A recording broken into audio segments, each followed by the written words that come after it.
Ça dépend de quel personnage. Celui de la soupe aux choux. Celui de la soupe aux choux, non, ça n'a pas été difficile. Non, ça n'a pas été difficile du tout.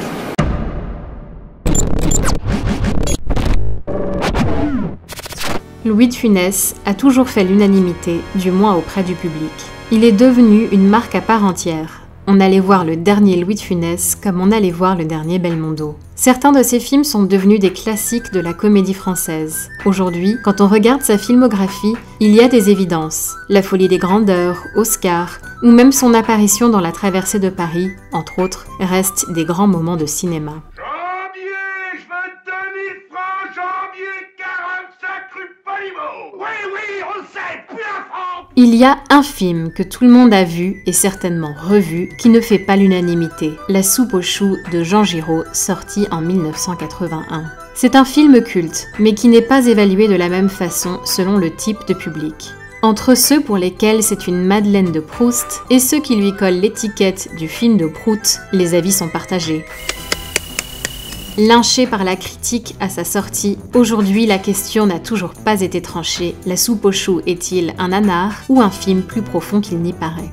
Une chose est sûre, ce projet, initié par Louis de Funès lui-même après avoir lu le roman de René Fallet, est devenu un véritable ovni dans le paysage cinématographique français. Au moment où le film se fait, une dizaine de romans de René Fallet ont déjà été adaptés au cinéma. Fallet a même participé à l'écriture de certains scénarios, tels que celui de Fanfan la Tulipe. Et si le film de l'acteur chouchou des Français, ayant reçu l'accueil le plus mitigé, n'était pas, tout simplement, un film sur l'acteur lui-même? Quels sont les ingrédients de cette fameuse soupe aux choux qui nous permettront, une bonne fois pour toutes, de mettre les points sur les i? Bienvenue dans...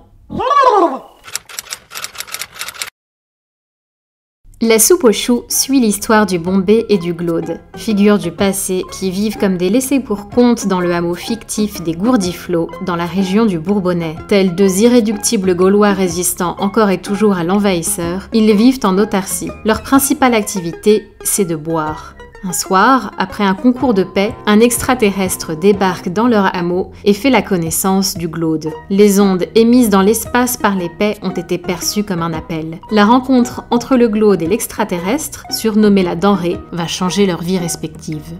Le Glaude prend les traits de Louis de Funès et le Bombay ceux de Jean Carmet. L'extraterrestre, la denrée, est interprété par Jacques Villeray. Le film suit très fidèlement le roman, au point de garder certains dialogues du roman mot pour mot, de Funès étant un amoureux du texte de Fallet. Vous m'avez dit que ça vous faisait plaisir. Oui. Qu'est-ce que c'est que le plaisir? Je t'ai dit, moi. Mais quelle question? Le plaisir, c'est le plaisir. C'est comme la soupe, comme le pinard. Voilà. Certains éléments ne sont pas conservés. Par exemple, dans le livre, le Glaude a un fils qui n'existe pas dans le film. Il y a également des personnages secondaires dans le livre, tels que les voisins allemands et belges, qui ne font pas partie du scénario, ce qui resserre l'action sur le duo. L'intrigue du film exclut également l'un des climax du roman, où le Glaude et le Bombay sèment la pagaille lors d'un mariage, révélant la nature primitive de l'homme. Le film n'évoque pas non plus le racisme ordinaire des personnages principaux, pourtant présent dans le livre. Un racisme que Fallet dépeint plus comme de l'ignorance qu'une réelle conviction, contrairement au personnage du maire foncièrement raciste. René Fallet décrit son œuvre de la sorte. Il y a deux artères, la veine whisky, où se noient les amants déchirés de ses romans d'amour, sombres et désenchantés, et la veine Beaujolais, plus populaire et rurale, où les personnages sont des bons vivants pleins de gouaille. La soupe aux choux fait partie de cette deuxième artère. Il faut dire que le vin y est très présent, il est essentiel au bonheur des personnages. À tel point que le Glaude ne le considère pas comme du pinard, mais comme un ami. Cependant, une certaine mélancolie teinte tout de même le film, ce qui pourrait aussi le placer dans l'artère whisky. Un livre total, somme toute, pour une fin de carrière. La soupe aux choux est l'avant-dernier film de Louis de Funès. Sa santé est déclinante et, comme un baroudonneur, il décide de maîtriser tous les aspects artistiques du film. L'emploi de Jean Giraud à la réalisation est purement technique. C'est Louis de Funès qui gère la direction d'acteur et, en véritable homme-orchestre, il participe également à l'écriture du scénario, choisit les costumes, valide les plans, trouve le labo qui développe la pellicule, il est même présent en post-production. Bref, c'est son film. Il s'était déjà essayé à la réalisation avec L'Avare, co-réalisé avec le même réalisateur, Jean Giraud. La production est intéressante. Le hameau a été construit en décor naturel dans un village en ruine de Seine-et-Marne. Afin d'éviter les tournages nocturnes pour Louis de Funès, le hameau a été reconstitué en studio pour les scènes de nuit. Et ça se voit. Et t'oublieras pas que tu me dois 3 litres 3 litres de pisse. Le thème majeur du film, fidèlement repris du livre, c'est les temps qui changent. Et toutes les questions qui en découlent, le progrès, l'évolution des mœurs, la peur de mourir, etc. Le Glaude et le Bombay appartiennent au passé. La mort les guette. L'un pense qu'il va mourir du diabète, tandis que l'autre songe au suicide. Il règne une ambiance crépusculaire. Leurs métiers respectifs n'existent plus. Leur hameau est menacé de démolition pour laisser place à l'expansion économique. L'expansion économique! D'ailleurs, une scène inventée de toutes pièces pour le film montre notre duo exposés comme des bêtes de foire issues d'un autre temps. Une scène très cruelle où ils attirent la curiosité d'une nouvelle génération de la société de consommation. À l'expansion économique! C'est aussi une des grandes mécaniques du film, montrer le décalage entre les générations. Dans le roman, il est souvent fait mention du passé militaire du Glaude. Dans l'adaptation cinématographique, il se contente seulement de faire dire quelques mots en allemand au Glaude, par-ci par-là, pour y faire allusion. Cet anachronisme correspond à Louis de Funès. Apprécié par les petits et les grands, il a souvent incarné l'autorité paternaliste, le patron impitoyable, les valeurs conservatrices, en décalage avec la jeune génération. Dans La soupe aux choux, ce décalage est illustré par sa relation avec le personnage de Francine, la femme du Glaude. Décédée depuis 10 ans, elle est ressuscitée par la denrée afin de remercier le Glaude de lui avoir fait découvrir sa soupe aux choux. Seulement, elle est ressuscitée dans le corps de ses 25 ans et elle prend très vite goût à la vie moderne. Elle refuse de passer cette seconde vie à la maison, à faire le ménage et la popote, comme dans sa première vie. À partir de maintenant, tu m'arrangeras plus, tu me feras plus trimer. Toute une vie, j'ai lavé les draps dans la rivière, préparé le fricot. Cette vie-là, j'en ai rien vu du tout, elle est passée comme un éclair, sans rien. Elle adopte le langage familier des jeunes qu'elle rencontre, alors que le Glaude reste dans son patois natal. Les mœurs ont changé et, après l'incompréhension et le chagrin, le Glaude finit par l'accepter. Il en vient même à encourager sa Francine à vivre heureuse dans ce nouveau monde dont il ne fait pas partie. Je suis plus ton mari, ni ton père, ni ton grand-père. Ouais, mais t'es bien brave, mon Glaude. Sans être une étude approfondie de la société contemporaine, le film saisit certaines caractéristiques culturelles, sociales et économiques à l'heure d'actualité, tout en portant un regard attendri sur nos deux fossiles, vestiges obsolètes d'une autre époque.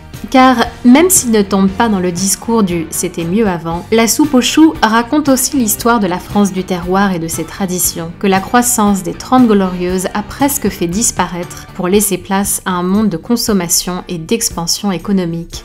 L'expansion économique! Comme aime le crier le maire du village. À la manière d'un L'aile ou la cuisse qui dénonçait la malbouffe, La soupe aux choux montre aussi les dérives de la modernisation, en représentant le monde paysan menacé par la culture du divertissement marchandé. Le Glaude et le Bombay, qui cultivent la terre et vivent de leurs récoltes, sont poussés vers la sortie par les promoteurs immobiliers, au nom du progrès. Derrière les concertos de paix et les gauloiseries, on ressent une atmosphère de fin du monde.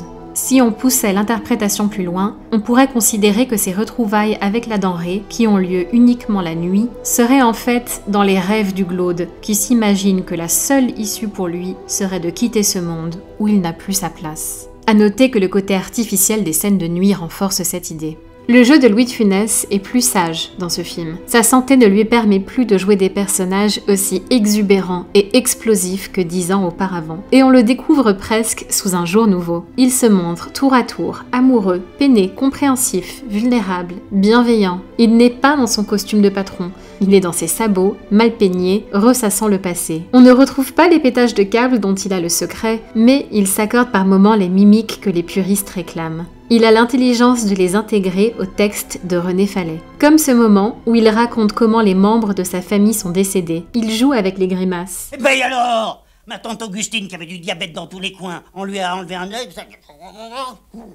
elle est morte. Globalement, plus sans retenue, plus sobre, De Funès nous dévoile une facette plus sensible, comme pour célébrer un dernier tour de manège. Pour l'accompagner, De Funès a choisi Jean Carmet, son ami de toujours, auquel il rêvait de donner la réplique, et le jeune Jacques Villeray. Le rôle de la denrée, qui va réellement lancer la carrière de Villeray, est entré dans la culture populaire grâce au dialecte de l'extraterrestre, avant qu'il n'apprenne le patois du hameau.